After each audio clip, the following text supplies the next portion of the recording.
behind you we have I guess it's a replica of, is that the full size of what a mammoth would be? Yep, that'd be the actual size of a mammoth, yep. All right, so this has been a decade's worth of traveling to get to this point.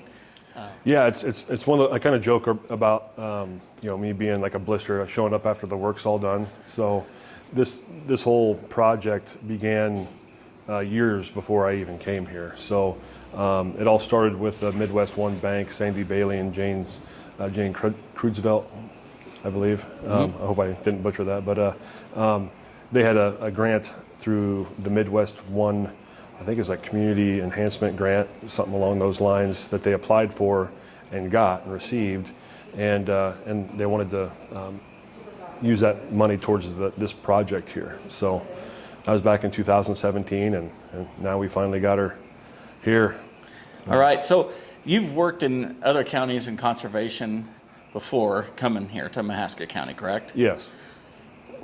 What's that like to all of a sudden step in and have an exhibit like this and a history where people are able to learn more about creatures that roamed the earth beforehand? Yeah, it's a very unique opportunity from the standpoint of being so close to where these mammoths were actually found. We're about 5-6 miles away from where the actual site where they were located is at. So it's really unique to the area, and it's I feel very grateful to have this center and then all the local support behind it, so we can have a replica of a mammoth to kind of shout from the rooftops and let everyone know, hey, there was once creatures here that are very unique, and we're kind of blessed to have it, honestly.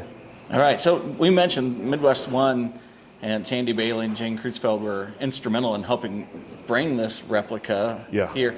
Can we learn a little bit more, like heights, weights, dimension, all those kinds of fun things? Is it anatomically correct as far as bones go? Yeah, it's anatomically correct. Don't quote me on this. I do have a diagram in my office, but it's about at the top of it's about just shy of 11 foot tall at the top of its spine, or whatever the highest point of it, and I want to say it's like 14 feet long or whatever, and so about 6 foot wide approximately.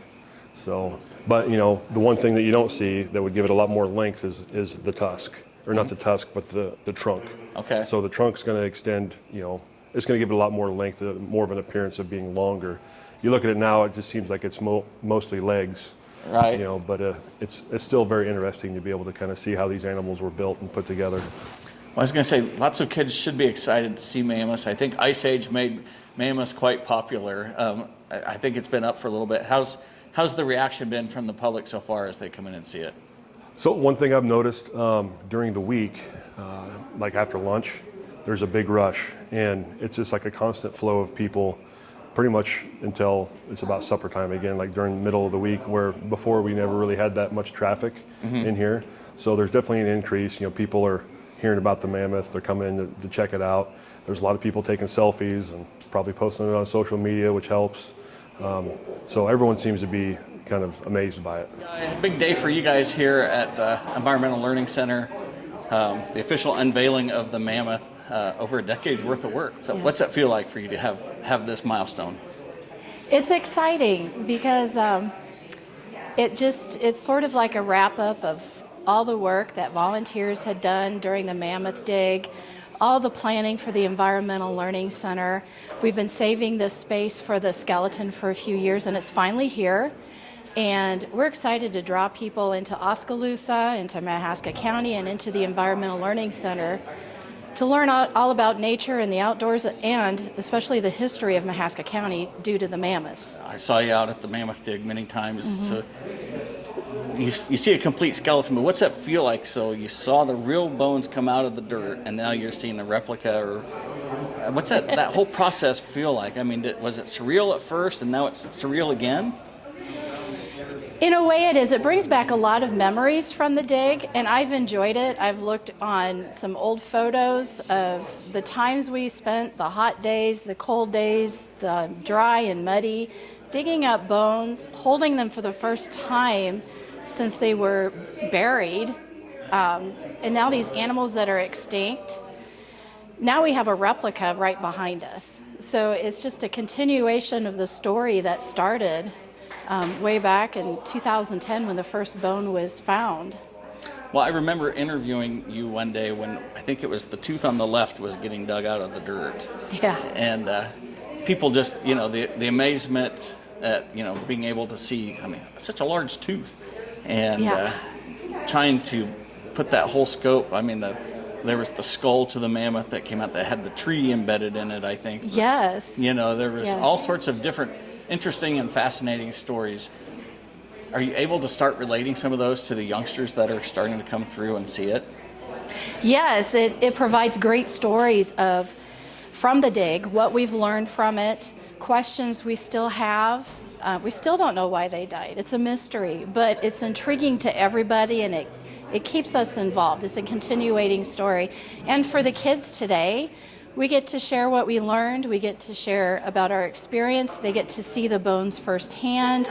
We have the mammoth skeleton up now, but it's just the start. We have big plans for this part of the Learning Center and to really make it educational for the kids and their families.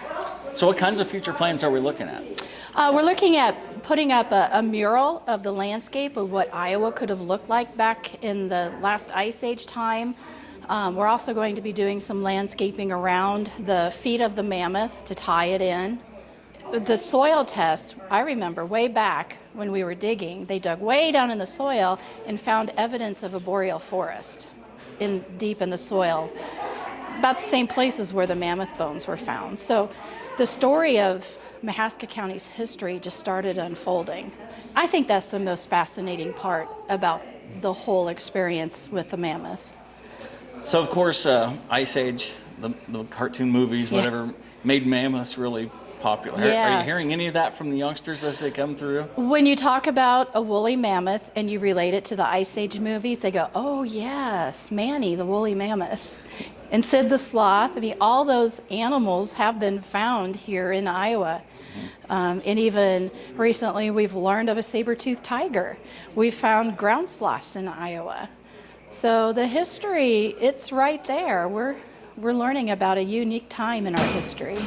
So this is the representation of one mammoth, but Correct. how many bones from different mammoths ended up being found out there? The best understanding we have, for sure, 3. However, we find multiple ribs. We're assuming they're with those 3 mammoths. It could be another one, but definitely 3. Mm-hmm. Yeah. So at least three mammoths Yes. died in that. So Yes. that's pretty unusual for the Midwest, particularly Iowa, to find skeletons of Yeah. mammoths. Yes. How many other places in Iowa or in the Midwest have that sort of treasure? Not exactly sure how many, but I know some bones have been found in Marion County. Some have been found along the Des Moines River. I think over in Red Rock area, just here and there. And a lot of it's exposed when water recedes or after a flooding, digging for foundation of a home, things like that. People find unique things from the past.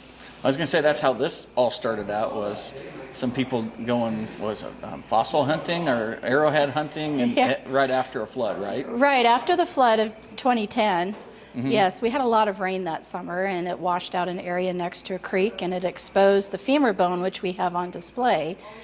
So you can see the black end of the ball of the femur, which is your upper leg bone, and it's enormous. And that's not a typical bone that they found. And I'm happy for the family because that would have been a great discovery itself. That's the only femur we found. So there are more out there somewhere. Now, the interesting thing about that dig site is that the animals didn't lay down and die. All the bones are scattered. We're not sure why, but they are. And that's part of the mystery of how many exactly do we have, how many mammoths. Are we going back to the mammoth side? I mean, what's the future go for archaeological digging here for those kinds of things? Yeah, well, we haven't been in close contact with the landowner. Now and then we visit. We don't have anything scheduled with the Conservation Board at this time. We don't know what the future will bring. If somebody else finds a unique bone in their backyard or pasture, then perhaps we can get involved. But anyway, even if we don't dig again, it was a valuable experience and very unique.